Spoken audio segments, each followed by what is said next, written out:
A significant day of testimony at the foreign interference inquiry here in Ottawa. That testimony actually just wrapped moments ago. The Prime Minister's inner circle took the stand on the receiving end of questions about what they knew about efforts to interfere in the 2019 and 2021 elections and when they knew it. Today, those top staffers revealed they were aware of irregularities in Han Dong's nomination race, but decided with the Prime Minister those irregularities did not meet the bar to overturn the nomination. They later testified they had information that would clear Han Dong of the most serious allegations made against him, that once he was an MP, he told a Chinese consul not to release the Michaels because it would advantage the Conservatives. The staffers also testified they had that information, but it was classified and they couldn't release it. They later contended they weren't made aware of CSIS documents tabled to the inquiry this week that said Beijing had, quote, clandestinely and deceptively interfered in both the 2019 and 2021 general elections. Let's bring in the front bench to talk about the political impact of that testimony ahead of the Prime Minister's appearance tomorrow. Saeed Salvem, Lisa Raitt, Tom Mulcair, and Rob Benzie are here. Lisa, I'll start with you. I know that it's been a long time, really, since the inquiry was, as public or the issue was as publicly facing, but it has been a really interesting number of days of inquiry. It seemed today like there was almost a level of we didn't have the full scope of what the interference was, and it kind of didn't make its way up, or there were decisions made not to take action on it. Do you think this politically will have an impact?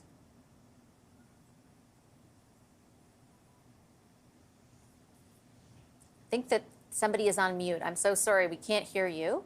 I'm not sure if it's you or in the control room. I'm back. If we can just, okay, great. Thank you so much. Sorry, we'll start from the beginning. Do you think it will matter politically?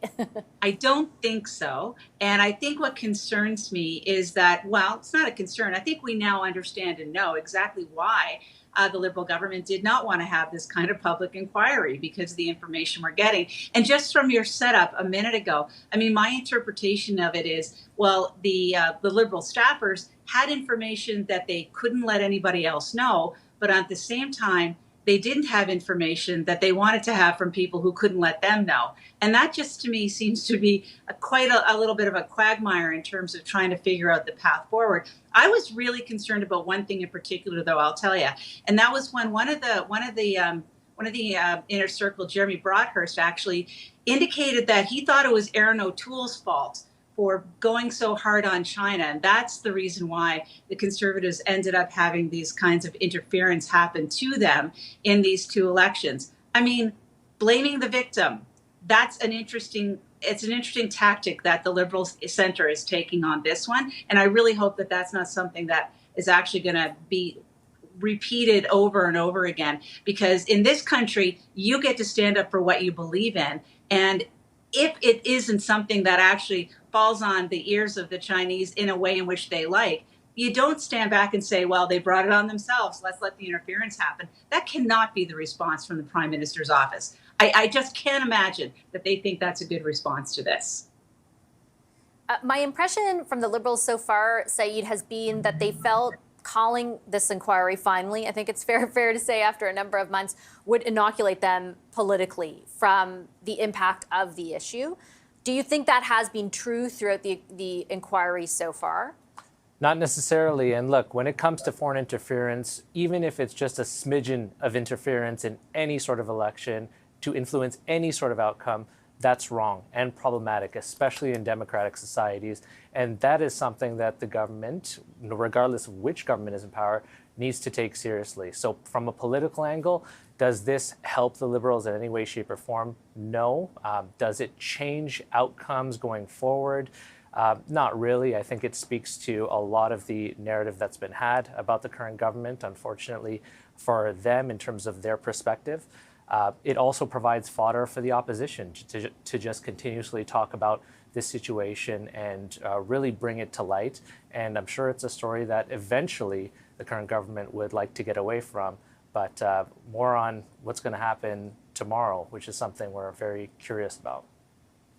Yeah, Rob, they're not going to get away from it before tomorrow, because tomorrow is the day we're hearing from three ministers, Minister Karina Gold, Minister Dominic Lebon, and Minister Bill Blair, and then, of course, the Prime Minister, kind of the final act of the afternoon. What are you anticipating there? Look, I think we remember the Prime Minister's performance at the Rouleau inquiry into the convoy protest. And I actually thought that he performed in that way a lot more. He was a lot more eloquent and a lot more serious at that inquiry than he can be in his sometimes stammering press conferences or platitudinous press conferences. So I think if that's the Justin Trudeau who shows up tomorrow at the foreign interference inquiry, then it could be an interesting day. Now, if they keep saying, "Oh, we can't discuss this because this is classified," then it's going to get boring very quickly. I think we saw that today. I still do not know why they couldn't tell anyone why it was classified information that Hondog did or didn't say something. I mean, that just seems preposterous to me. He's a backbench MP. I know him. He used to be an MPP at Queen's Park. And if he was misquoted or if the story was wrong, then why wouldn't they clear the air? I don't know what kind of classified information they would have, unless it was Five Eyes intelligence that the United States gave them and they didn't want to compromise that. I mean, I imagine they could have just said, we know this isn't true because of classified information, yeah. Tom, and then just said we can't share that information, but we know it not to be true. I don't know. Your expectations tomorrow for the Prime Minister's testimony?